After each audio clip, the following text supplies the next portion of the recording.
Вашингтон гледа напредок во борбата против корупцијата во Северна Македонија, особено во делот на транспарентноста и отчетноста.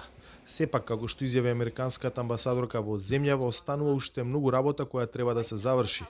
Корупцијата, според Кейт Брнс, која настапи на регионален форум што се одржа во Скопје, има разни форми и може да се манифестира на сите нивоа, од најниско до највисоко. Предупреди дека оваа појава има огромни последици врз стабилноста на секоја држава. Reducing corruption bolsters national security.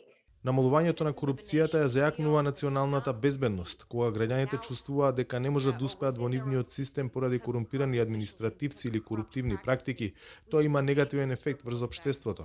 Корупцијата води кон лажни, па дури и кон насилни наративи.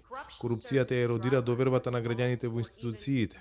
Белата куќа кажа дека антидемократските сили ја користат корупцијата како оружје за да ги искористат слабостите и поделбите меѓу слободните држави. Слична е позицијата и на Брисел, дека подложноста на корупцијата во една земја ја отвора можноста за негативни надворешни влијанија.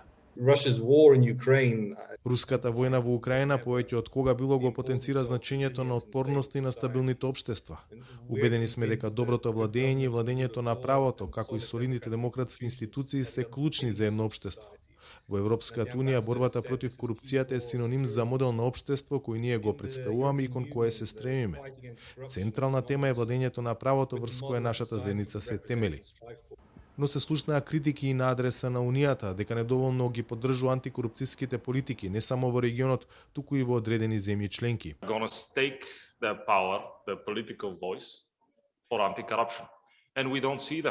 Треба да се затврсти гласот против корупцијата, но ние такви гласови во регионот не гледаме. Такви лидери не само што не гледаме на Западен Балкан, туку не гледаме ниту во новите земји членки на Европската унија.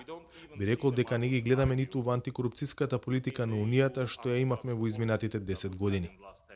Во ланскиот извештај за земјава, Европската комисија јасно побара зајакнување на борбата против корупцијата преку зголемена поддршка за надлежните тела и за обвинителството за гонење организиран криминал, како и носење повеќе пресуди за предмети за корупција на високо ниво. За Гласот на Америка, од Скопје, Владимир Мирчевски.